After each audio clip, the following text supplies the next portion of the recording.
இப்போ நம்ம mobile, laptop, network அப்படின்னு ஒரு பெரிய சொகுசு உலகத்துல வாழ்ந்துட்டு இருக்கோமே, இதற்கு யார் காரணம் அப்படின்னு நினைக்கிறீங்க? நிறைய அறிவியல் சார்ந்த கண்டுபிடிப்புகளையும் உலகத்துக்கே ஒளியையும் கொடுத்த அந்த கண்டுபிடிப்பாளர் தான் நிக்கோலா டெஸ்லா. நிச்சயமா நம்ம எல்லோருமே இவரை பத்தி தெரிஞ்சுக்கிறது ரொம்ப ரொம்ப அவசியம். ஸோ உங்களோட ஃப்ரெண்ட்ஸ் அண்ட் ஃபேமிலிக்கு இந்த பதிவை நீங்க ஷேர் பண்ணுங்க, லைக் பண்ணுங்க, கமெண்ட் பண்ணுங்க, சப்ஸ்கிரைப் பண்ணுங்க.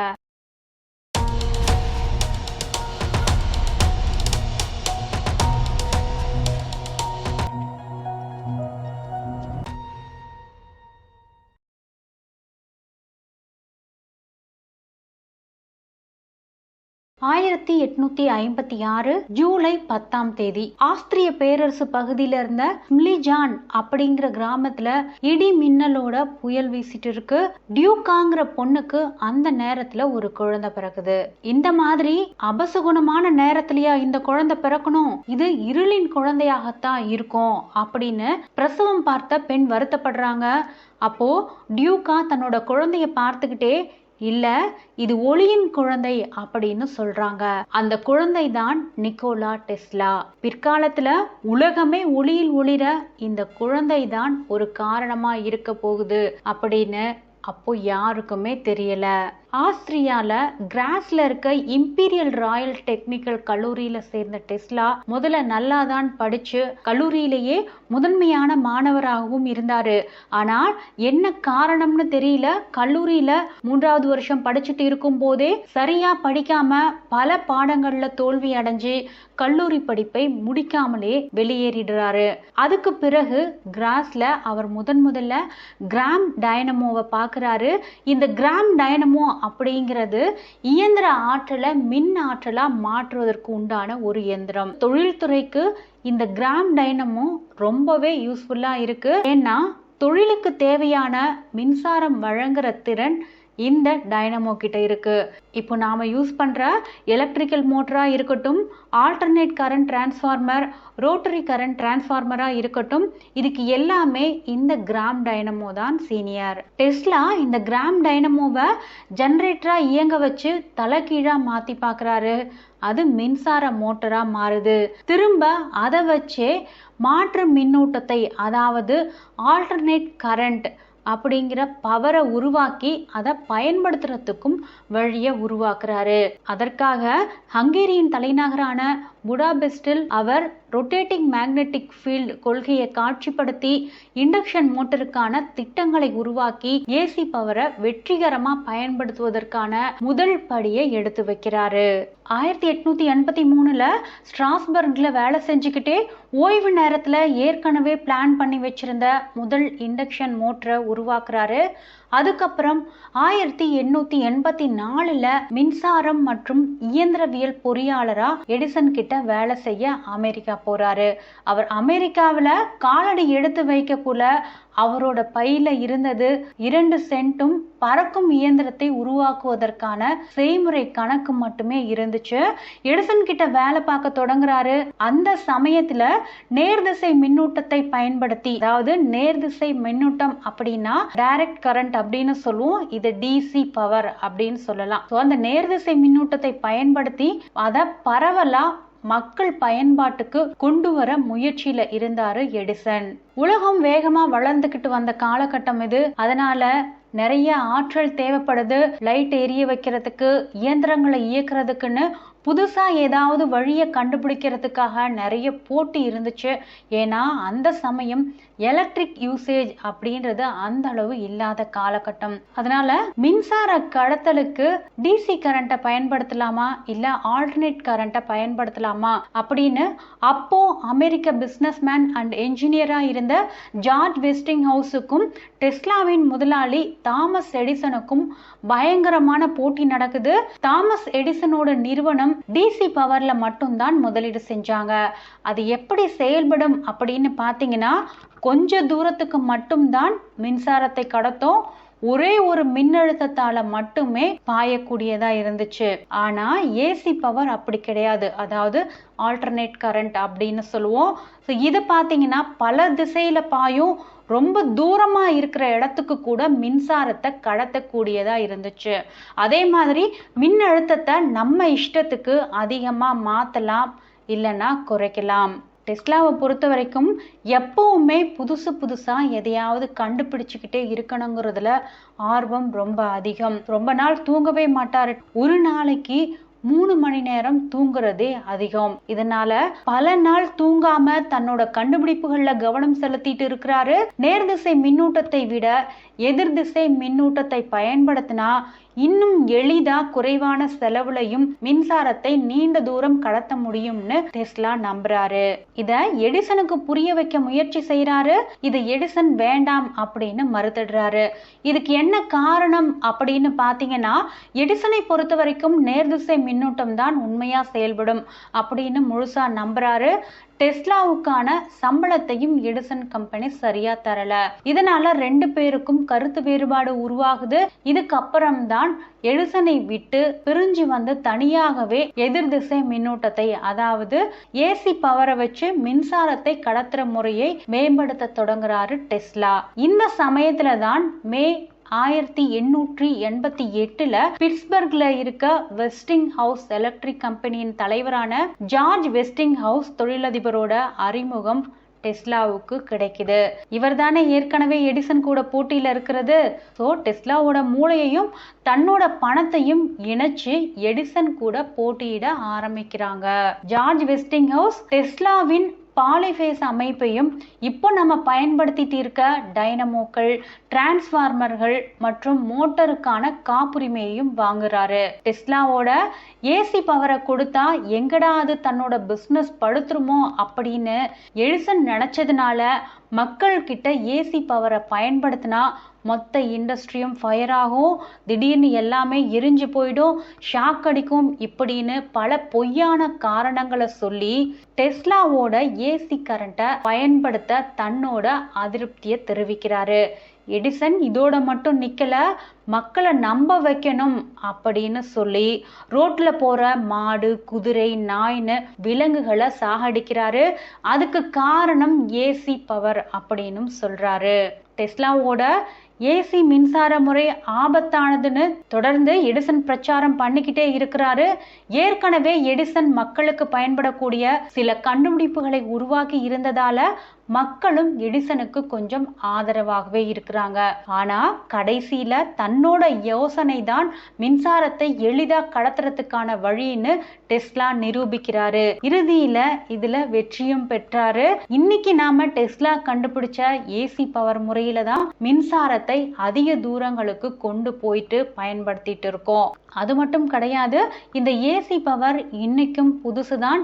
இன்றைய நாட்கள்ல இண்டஸ்ட்ரீஸ், நிறைய வீட்டு உபயோக பொருட்கள்ல மின்சார கார்கள், இது எல்லாமே ஏசி பவரோட பங்களிப்பு இல்லாம இருக்காது. அதுக்கப்புறம் 1891ஆம் ஆண்டுல வயர்லெஸ் முறையில மின்சாரம் கடத்துற முயற்சியில ஈடுபட்டு டெஸ்லா காயில் அப்படிங்கிற எலக்ட்ரிக்கல் எனர்ஜியை வெளிப்படுத்துற ஒரு டிவைஸை கண்டுபிடிக்கிறாரு.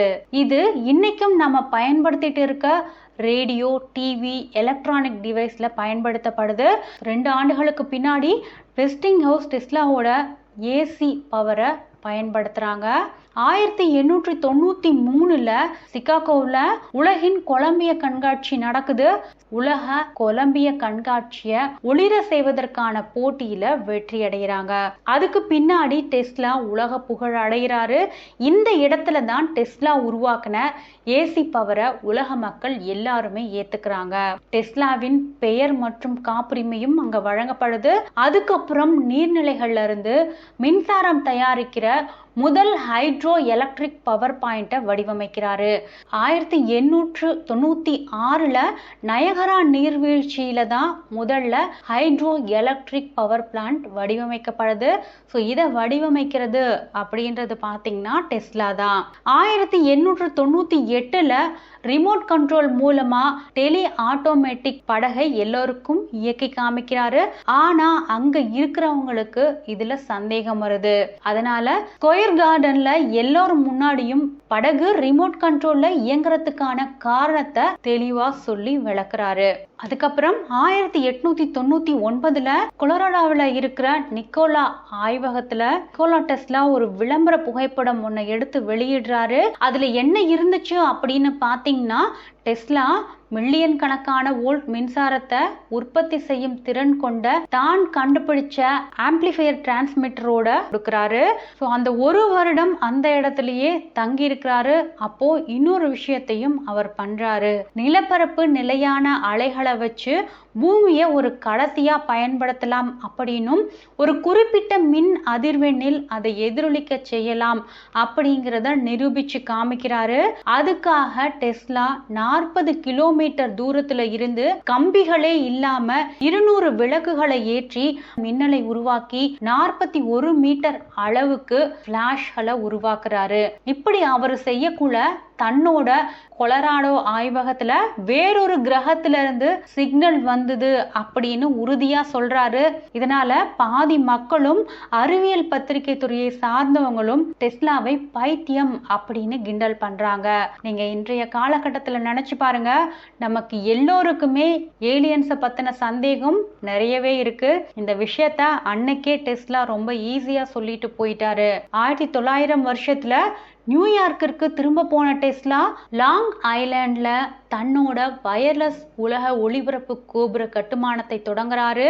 இதுக்காக அவரு அமெரிக்க நிதியாளரான மோர்கன் கிட்ட இருந்து $1,50,000 மூலதனமா வாங்கி 2 பேரும் ஒரு அக்ரிமெண்ட் போட்டுக்கிறாங்க.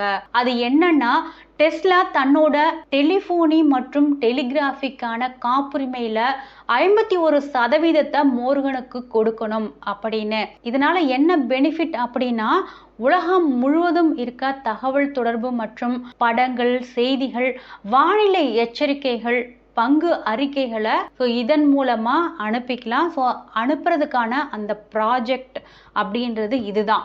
ஆனா டெஸ்லா வயர்லெஸ் கோபுரத்துக்கு பதிலா அவரோட கண்டுபிடிப்புகளுக்காக மோர்கனோட பணத்தை செலவு பண்றாரு. ஸோ அதனால மோர்கன் கொஞ்ச நாள்ல பணம் கொடுக்கறதையும் நிறுத்திடுறாரு. அதுக்கப்புறம் டெஸ்லாவோட வேலை டர்பைன்ஸ்க்கும் வேற திட்டங்களுக்கும் மாற்றப்படுது. பணம் இல்லாததுனால எல்லாமே நோட்ல குறிப்புகளா மட்டும்தான் இருந்துச்சு.